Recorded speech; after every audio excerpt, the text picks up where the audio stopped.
Sir ನಾವು P G ಪಡೆದವರು ನಮ್ಮ ಅಣ್ಣನಿಗೆ ಏನಾಗಿ ತಿರುಗಿರೋದಂದರೆ ನಮ್ಮ ಅಣ್ಣಗೆ ಒಂದು ವಾರದಲ್ಲಿ ನನ್ನ ಬೈಕ್ ಇಸ್ಕೊಂಡು ನಮ್ಮ ಹತ್ತಿರ ಮನೆಗೆ ಹೋಗ್ತೀನಿ ಅಂದ್ಬಿಟ್ಟು ಹೋಗ್ಬಿಟ್ಟು ಸರಿ ಒಂದು ರೈಟ್ ಮಾತ್ರ ಇದ್ದ ನಮ್ಮ ಅಣ್ಣ ಒಂದು ರೈಟ್ ಇದ್ಬಿಟ್ಟು ಪುನಃ ಜೋಳ ನೋಡ್ಕೋಬೇಕು ಅಂದ್ಬಿಟ್ಟು ಮಾರ್ನಿಂಗಲ್ಲಿ ಪುನಃ ಬಂದ್ಬಿಟ್ಟು ಸರ್ ಬೈಕ್ ಊರಲ್ಲಿ ಹಾಕ್ಬಿಟ್ಟು ಬೈಕ್ ಮಾಡಿದ್ದೀನಿ ಅಂದ್ಬಿಟ್ಟು ಹೇಳ್ಬಿಟ್ಟು ಹೊಟ್ಟದ ಲೋಡ್ ಹೋಗ್ತಿದ್ದಂಗೆ 2-3 ದಿನ ಆಯಿತು ಬಾರೂಪ ಸರಿ ಊರಿಗೆ ಅಂತ ಹೇಳ್ದೆ. ಅದಕ್ಕೂ ಮುಂಚೆ ಸರ್ ಡ್ಯಾಮಲ್ಲಿ ಹೋಗ್ಬಿಟ್ಟು ಅವ್ರ ಸೋದರ ಮಾವರೆಲ್ಲ ಹೋಗ್ಬಿಟ್ಟು ಗುಂಡಾಪುರ ಡ್ಯಾಮಲ್ಲಿ ಹೋಗ್ಬಿಟ್ಟು ರೀಲ್ಸ್ ಮಾಡಿದ್ದಾರೆ, ಟಿಕ್ಟಾಕ್ ಮಾಡಿದ್ದಾರೆ ಸರ್. ರೀಲ್ಸ್ ಮಾಡಿರೋದು ನಮ್ಮ ಅತ್ತಿಗೆ ಮತ್ತು ಅವ್ರ ಸೋದರ ಮಾವ, ಅವ್ರ ತಂಗಿ, ಪುನಃ ಅವ್ರ ಸೋದರ ಮಾವನ ಇಡ್ತಿ ಅಷ್ಟು ಜನ ಇದು ಹೋಗಿದ್ದಾರೆ ಸರ್. ಸುಮ್ಮನೆ ಹಂಗೆ ಪಿಕ್ನಿಕ್ ಸುಮ್ಮನೆ ಹೋಗಿದ್ದಾರೆ ಸರ್ ಡ್ಯಾಮ್ ಹತ್ರ ಹೋಗ್ಬಿಟ್ಟು ಹಂಗೆ ರೀಲ್ಸ್ ಮಾಡ್ಬಿಟ್ಟು ಸರ್. ಆ ರೀಲ್ಸ್ ಮಾಡಿರೋದನ್ನೆಲ್ಲ ಟಿಕ್ಟಾಕು, ಇನ್ಸ್ಟಾಗ್ರಾಮು, ಫೇಸ್ಬುಕ್ಕು ಸ್ಟೇಟಸ್ ಆ ರೀತಿ ಹಾಕ್ಬಿಟ್ಟಿದ್ದಾರೆ. ಅದನ್ನೆಲ್ಲ ನೋಡ್ಬಿಟ್ಟು ಸರ್ ನಮ್ಮ ಅಣ್ಣನ ಫ್ರೆಂಡ್ಸ್ಗಳೆಲ್ಲ ಸುಮಾರು ಯಾರಪ್ಪ ಇವರು ಮಧ್ಯೆ ನೆನೆಸ್ಬಿಟ್ಟು ಈ ಥರ ಡ್ಯಾನ್ಸ್ ಮಾಡಿದಾರಲ್ಲ ನಿಮ್ಮ ವೈಫ್ ಎಲ್ಲರೂ ಇವ್ರಿಗೆ ಏನಾದ್ರು ಸಂಬಂಧ ಇದೆಯಾ ಅಂದ್ಬಿಟ್ಟು ಕೇಳಿದ್ರು ಸರ್. ಅಂದರೆ ಸರ್ ನಮ್ಗೆ ಗೊತ್ತಿರುತ್ತೆ ಅವ್ರ ಮಾವ ಅಂತ, ಜನಗಳಿಗೆ ಗೊತ್ತಾಗಲ್ಲ. ಅವರಿಂದ ನೆಗೆಟಿವ್ ಥಿಂಕ್ ಮಾಡಿದ್ರಲ್ಲ, ಆದರೆ ಹೇಳಿದ್ರು ನಮ್ಮ ಅಣ್ಣಂಗೆ ಈ ಥರ ಹೆಂಗೆ ಹಾಕೊಂಡಿದ್ದಾರೆ ಅಂದ್ಬಿಟ್ಟು. ನಮ್ಮ ಅಣ್ಣದಕ್ಕೆ ಸರ್ ಅದೇ ತಕ್ಷಣ ಫೋನ್ ಮಾಡಿ ಕೇಳಿದಾನಂತೆ. ಕೇಳ್ಬಿಟ್ಟು ಕೃಪಾ ಡಿಲೀಟ್ ಮಾಡು, ಹೆಂಗೆ ಹಾಕೊಂಡಿದ್ದೀಯಾ ಅದನ್ನ ಹೊರಗಡೆ ನಮ್ಮ ಫ್ರೆಂಡ್ಗಳೆಲ್ಲ ಸುಮ್ಮನೆ ಇದು ಮಾಡ್ತಿದ್ದಾರೆ ಅಂತ ಕೇಳಿದ್ದಾರೆ ಸರ್.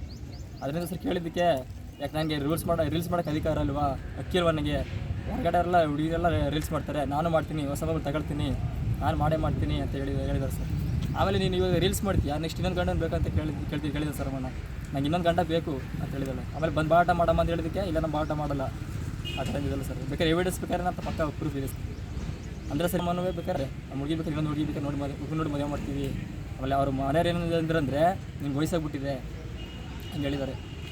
ಅವ್ನು ಹತ್ಕೊಂಡು ಸರ್ ಲಾಸ್ಟ್ ಕೊನೆ ಮಾತಾಡ್ರೆ ನಾವು ಅಪ್ಪಂತ ಸರ್ ಹತ್ಕೊಂಡು ಹೇಳ್ತಿದ್ದಾರೆ ಸರ್. ನಾವೇನು ಮಾಡ್ತಾರೆ ಸರ್, ಗಂಡೆಡ್ ಜಗಳ ಸರ್. ನಾವು ಅದಕ್ಕಿಂತ ಮುಂಚೆ ಸರ್ ನಮ್ಮ ಅಣ್ಣ ಸರ್ ಈಗ ಆಲೂಗಡ್ಡೆ ಬೆಳ್ಳುಳ್ಳಿ ಮಾರೋ ದುಡ್ಡಲ್ಲಿ 50 ರೂಪಾಯಿ ಅಮೌಂಟ್ ಇತ್ತು. 50 ರೂಪಾಯಿ ಅಮೌಂಟ್ ಏನು ಮಾಡಿದ್ರೆ ನಮ್ಮ ಅಣ್ಣಂತೂ ಇದ್ದಿದ್ದನ್ನ ನಮ್ಮ ಅತ್ತೆ ಕಿತ್ ಮಾಡಿಕೊಂಡು ಆ ಅಮೌಂಟ್ ಸರ್ ಕಿತ್ ಮಾಡಿಕೊಂಡಿದ್ದು ಅವ್ರ ತಾಯಿನ ಆವತ್ತಿನ ಮತ್ತೆ ಅವ್ರ ತಾಯಿ ಬರಳಿಸ್ಕೊಂಡು ಅವ್ರು ಸರ್ ಅಮೌಂಟನ್ನ ಲಾಕ್ ಮಾಡ್ಕೊಂಡ್ರು. ನಮ್ಮ ಅಣ್ಣ ಬಂದು ಆವತ್ತು ರೈಟು ಹೇಳ್ದೆ ಮಾಡಿದೆ ಒಂದು 11-12 ಗಂಟೆಲಿ ಬಂದು ಸರ್ ತಾಡ್ದಿನ ಸರ್ ನಾವು ಊಟ ಮಾಡ್ಕೊಂಡು ನಾವು ಮಲಗಿದ್ದೋ.